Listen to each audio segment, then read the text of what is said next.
En effet, mes bien-aimés, nous touchons dans notre seconde vidéo, nous verrons l'âge de la grâce. L'âge de la grâce. Nous poursuivons notre enseignement, mes bien-aimés, sur la manifestation physique de l'Antéchrist et nous voyons les 7 étapes dévoilées, donc le dévoilement, les 7 étapes du dévoilement de la manifestation physique de l'Antéchrist. Et nous avons vu, mes bien-aimés, l'âge de la conscience, nous avons vu l'âge de la loi, et présentement, donc, nous voyons l'âge de la grâce. Alors, cette sémence s'est poursuivie jusqu'au début de l'âge de la grâce. Donc, de la sémence antéchrist, elle est devenue une doctrine. Donc, nous avions vu, mes bien-aimés, qu'il y eut l'esprit de l'antéchrist, ensuite la sémence de l'antéchrist, et maintenant nous voyons la doctrine de l'antéchrist. Alors, pourquoi la sémence antéchrist est devenue, ou encore s'est mutée comme un virus en doctrine antéchrist? Eh bien, simplement parce que l'âge de la grâce est l'âge de la porte ouverte. L'âge de l'ère chrétien, c'est la période de l'Église des nations. Et nous le voyons donc au travers de l'histoire de l'Église, les 7 âges de l'histoire de l'Église. Votre bien-aimé frère, le docteur Odessel que je suis, en effet, par la grâce du Seigneur, j'ai écrit un livre sur l'âge de la porte ouverte où la grâce coule encore, que vous pouvez vous procurer, mes bien-aimés. Alors, nous voyons ici notre 3e étape. 3e étape, nous avons vu notre première étape, 2e étape, et voici notre 3e étape intitulée la doctrine de l'Antéchrist. La doctrine de l'Antéchrist. Bien, au sein de l'Église des nations, qui est la demeure physique de Dieu sur terre, alors nous retrouvons, mes bien-aimés, 2 doctrines. La doctrine de Christ, la pure, véritable, et la doctrine de l'Antéchrist. Et nous avons donc, mes bien-aimés au sein de l'Église, Christ et l'Antéchrist. Christ et l'Antéchrist. Alors, nous comprenons que il y a vraiment le serpent qui est passé par là. La trace du serpent sur le rocher. En cela, nous pouvons lire dans 1 Jean, chapitre 2, versets 18 à 20, que nous pouvons lire, mes bien-aimés, avec la grâce du Seigneur, que Dieu nous bénisse. Nous lisons au nom du Seigneur Jésus-Christ. 1 Jean, chapitre 2, versets 18 à 20. Petits enfants, c'est la dernière heure.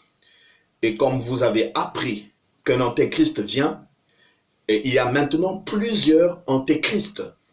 Par là, nous connaissons que c'est la dernière heure. Ils sont sortis du milieu de nous, mais ils n'étaient pas des nôtres.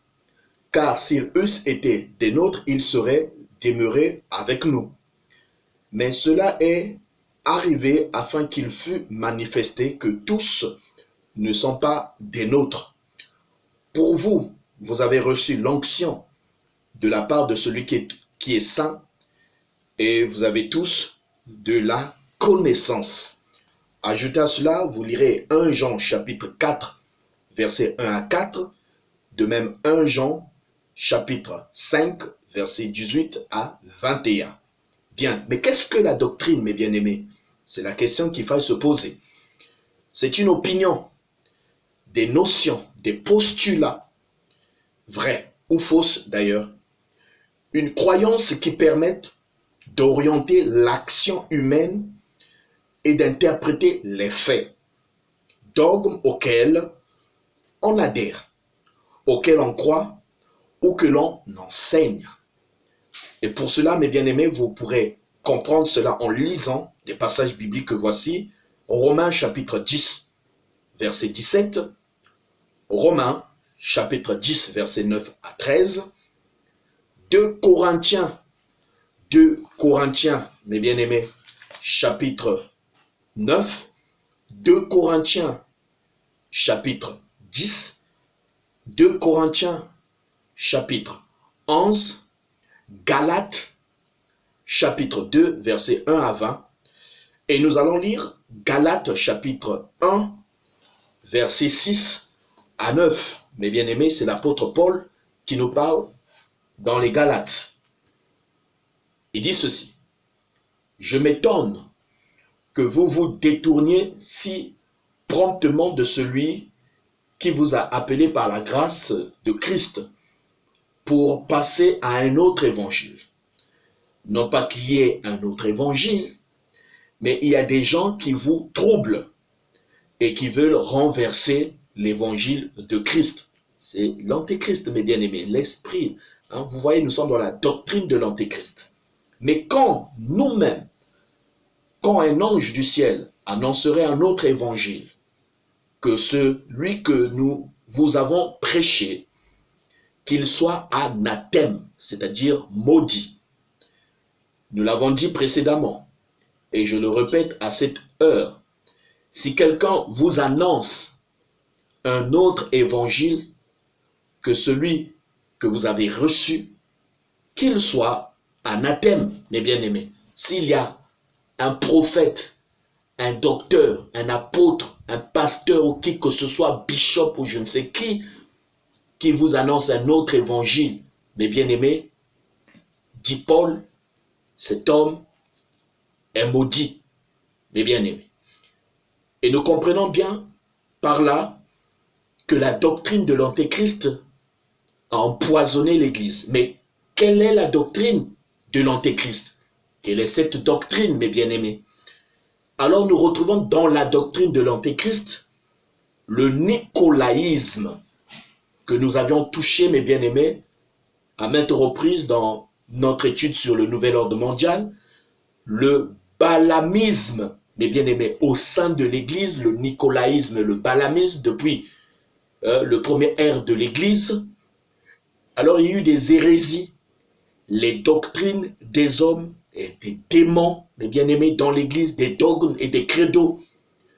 Alors nous nous retrouvons avec un christianisme faussé qui n'a rien à voir avec le véritable christianisme qui est la vie de Christ dans l'homme, mes bien-aimés. Ce christianisme faussé, nous y retrouvons le paganisme et le romanisme. Alors, c'est une confusion pour les non-chrétiens, pour les personnes qui régulièrement critiquent l'Église, mes bien-aimés. Pourquoi? Parce qu'ils ne comprennent pas tout ce que nous sommes en train de voir. C'est l'histoire de l'Église, mes bien-aimés. Et si vous ne connaissez pas l'histoire de l'Église, vous serez étonné de voir tout ce qui se passe actuellement, cette confusion, ce désordre, cette léthargie, mes bien-aimés, cette souillure dans l'Église. Et cette confusion conduit beaucoup de gens à juger le véritable christianisme. Pourquoi? Parce qu'ils n'ont pas le discernement, mes bien-aimés, de la parole, afin de savoir ce qui est juste et ce qui est faux. Alors, nous devons voir l'histoire de l'Église à Rome, car tout part donc de Rome, mes bien-aimés, à Rome.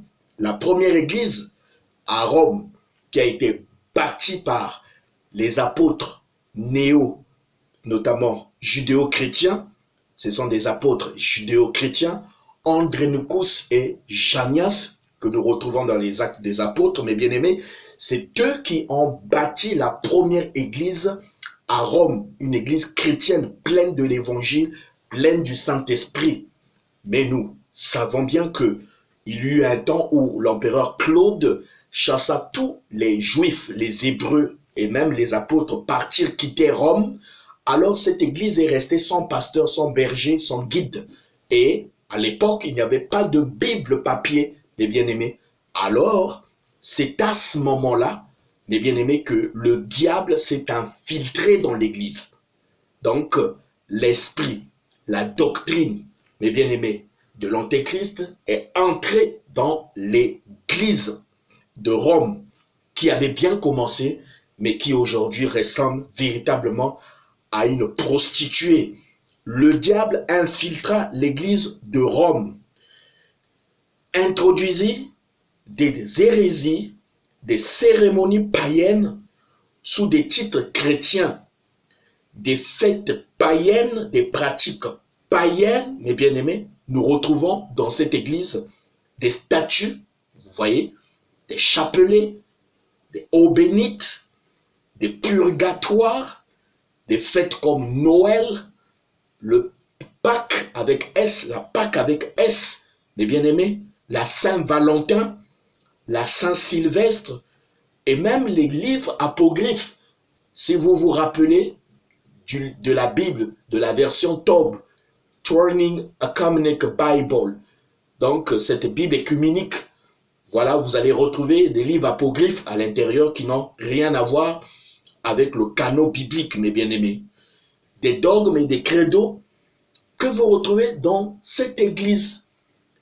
Et ce sont des hérésies, ce sont des faussetés, et tout ce corpus, mes bien-aimés, et c'est ce que l'on appelle la doctrine de l'antéchrist.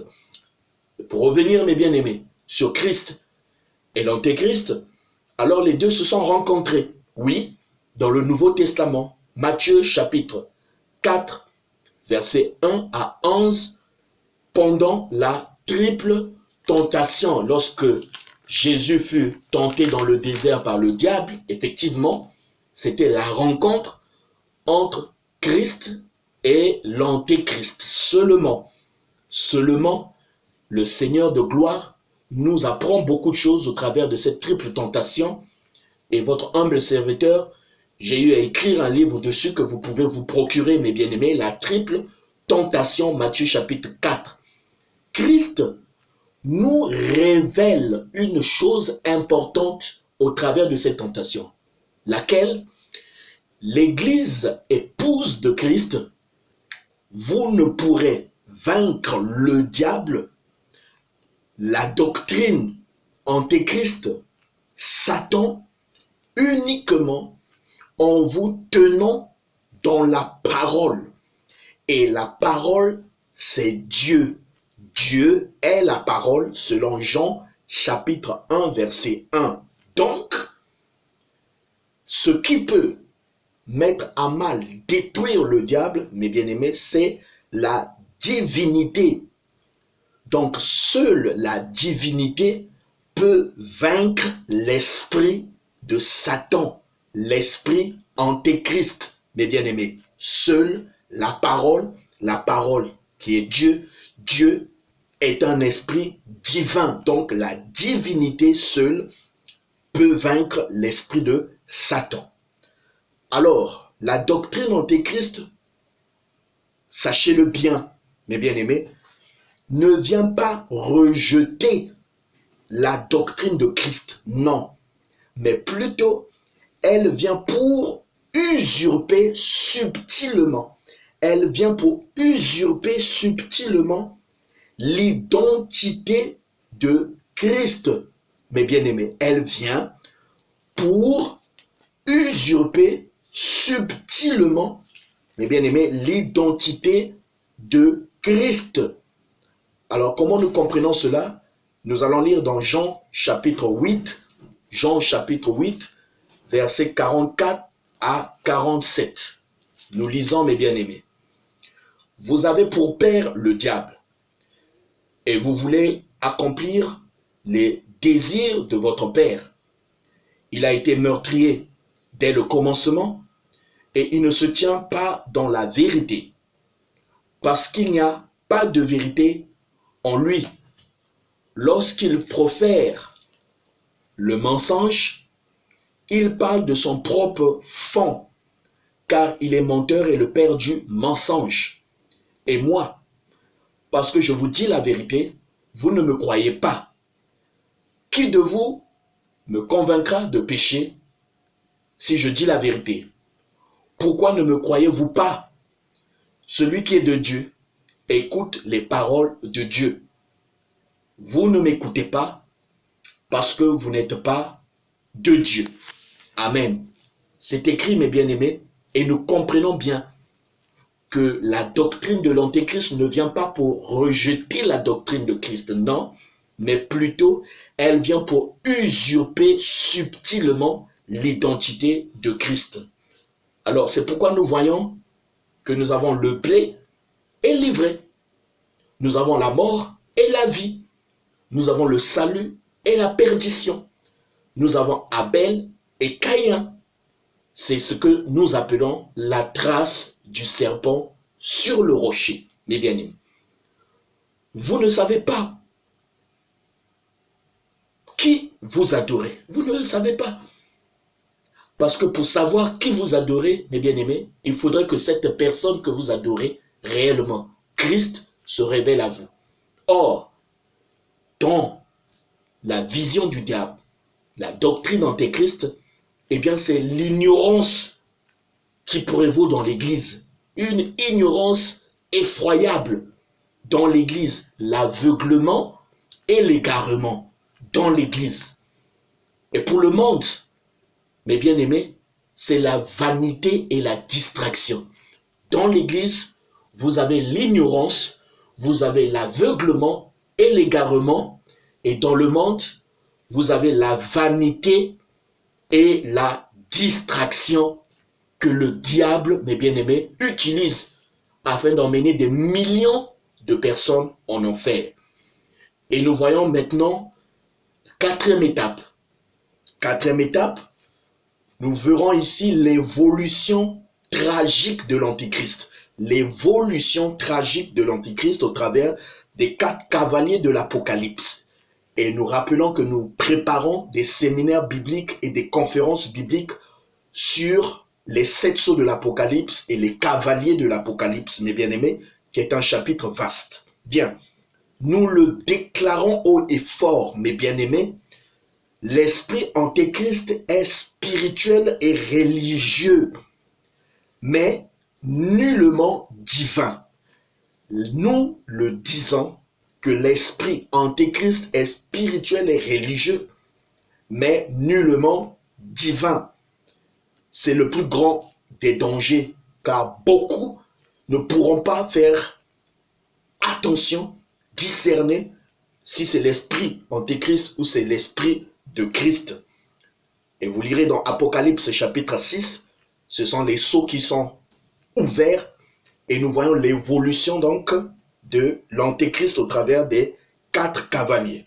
Étant donné que la doctrine antéchrist s'est finalement et totalement enracinée dans l'Église et que l'Église s'est alliée à l'État, c'est-à-dire le fer et l'argile, l'Empire romain et l'Église catholique romaine, mes bien-aimés, alors l'esprit antéchrist avait trouvé un véhicule physique, une demeure physique, c'est-à-dire l'Église catholique romaine, et d'autre part, une arme de destruction, c'est-à-dire la force régalienne, qui est l'Empire romain, pour opérer, agir contre, dominer, influencer, d'une part les royaumes, les peuples et les nations, et d'autre part cette Église, ou cette autre Église, qui a toujours gardé la vraie doctrine de Christ, son huile et donc l'Esprit de Dieu. Nous comprenons, mes bien-aimés, que l'Esprit antéchrist est entré dans l'Église par la sémence et la doctrine, mes bien-aimés, et s'est emparé de l'Empire romain et a créé, ou encore s'est emparé de l'Église, alors en fusionnant le fer, la religion, mes bien-aimés, car le fer symbolise la religion, symbolise cette église-là, fausse, et l'argile symbolise l'État, l'organe, mes bien-aimés, la politique. En fusionnant les deux, mes bien-aimés, l'État et l'église, pour pouvoir donc influencer, dominer le monde et surtout s'attaquer à l'église. Alors nous remarquons aujourd'hui que les églises sont fermées. Vous voyez, les églises sont fermées pour une raison, pour une autre, décidée par l'État, le gouvernement, mes bien-aimés. C'est ce que le diable utilise pour mater cette église-là qui ne se range pas de son côté. Alors nous voyons déjà aujourd'hui l'esprit antéchrist, mes bien-aimés. Cette doctrine est là, enracinée. Et notre sujet est d'actualité. Oui, la manifestation physique de l'antéchrist dans ces 7 étapes. Et nous comprenons, mes bien-aimés, que les 7 sceaux de l'Apocalypse ouverts nous montrent l'évolution tragique de l'esprit antéchrist au travers donc des 4 chevaux de couleurs différentes et aussi 4 êtres vivants pour les combattre. Nous avons d'une part le cheval blanc, le cheval roux, le cheval noir, le cheval pâle. C'est l'évolution donc dans les âges et les siècles de l'antéchrist. Et de l'autre côté, nous avons le lion, nous avons le bœuf, nous avons l'homme, nous avons l'aigle. Ces 4 êtres vivants qui sont autour du trône, mes bien-aimés, qui combattent contre l'antéchrist. L'antéchrist n'a pas 4 esprits, non, non, non. C'est un seul esprit, mais qui évolue selon les âges et les siècles. Et de même aussi l'esprit du Christ, mes bien-aimés, qui passe par les Éphésiens 4, 11, car l'apôtre est un lion, le prophète est un aigle, le docteur à l'image de l'homme, et, mes bien-aimés, le pasteur est le bœuf. Et vous voyez cette confrontation, car il y a eu et il y a guerre des esprits. Alors nous voyons l'antéchrist d'un côté et nous voyons Christ de l'autre. Et vous voyez, mes bien-aimés, les 5 ministères qui sont dans Éphésiens chapitre 4, 11, Ézéchiel chapitre 1, 4 et Apocalypse chapitre 4, versets 6 à 8, nous voyons, mes bien-aimés, ce tableau que nous comprenons au travers donc des sceaux de l'Apocalypse. Donc l'évolution de l'antéchrist au fur et à mesure des siècles, comment il s'est conforté, comment il s'est renforcé, mes bien-aimés.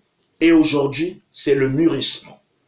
C'est pourquoi, mes bien-aimés, vous pouvez faire donc cette comparaison, une étude comparée entre Apocalypse chapitre 6 et Matthieu chapitre 24, 1 à 44, comparer effectivement que ce qui a été dit dans Apocalypse, Christ l'avait déjà dévoilé dans Matthieu chapitre 24. Bien, 5e étape, la 5e étape donc de la manifestation physique de l'antéchrist. Et ici, nous voyons les signes de son avènement, les signes de l'avènement de l'antéchrist.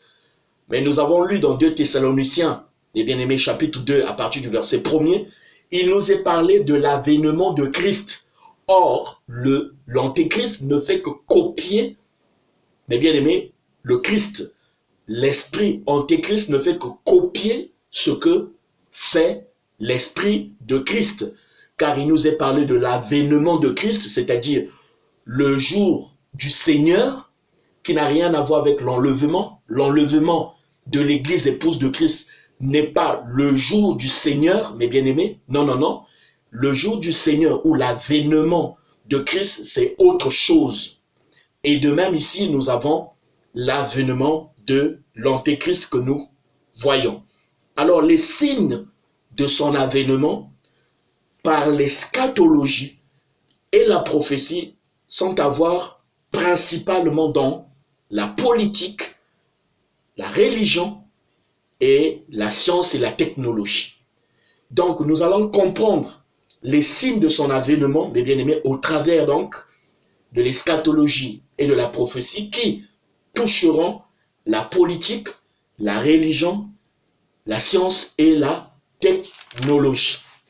En cela, nous comprenons, mes bien-aimés, que au regard des relations internationales, et si vous regardez très bien selon la géopolitique, mes bien-aimés, nous comprenons clairement que la communauté internationale, comme les gens le pensent, n'a rien à voir avec des idéaux d'équilibre, de règlement de conflits ou de bien-être de l'humanité. Non, loin de là. Au contraire, la communauté internationale et même une stratégie de pompier pyromane.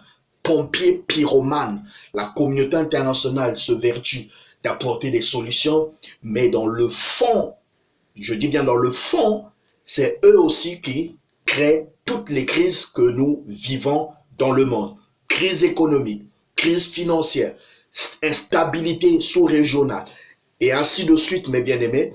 Donc, des problèmes, les crises sont créées, mes bien-aimés, d'une manière ou d'une autre par des mécanismes complexes, mes bien-aimés, oui, mais les mêmes aussi vous disent qu'ils vous apporteront des solutions, des dons, et ainsi de suite.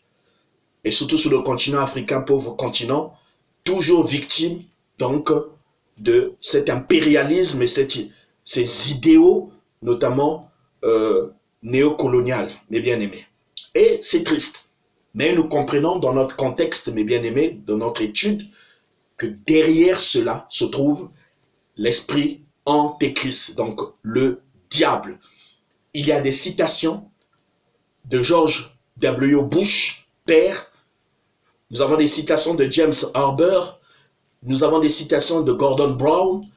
Nous avons des citations de Nicolas Sarkozy et de John F. Kennedy que nous avons citées pendant notre étude sur le nouvel ordre mondial, où nous voyons ces dirigeants politiques, mes bien-aimés, se permettre de donner des discours et d'appuyer ouvertement, publiquement, médiatiquement le nouvel ordre mondial.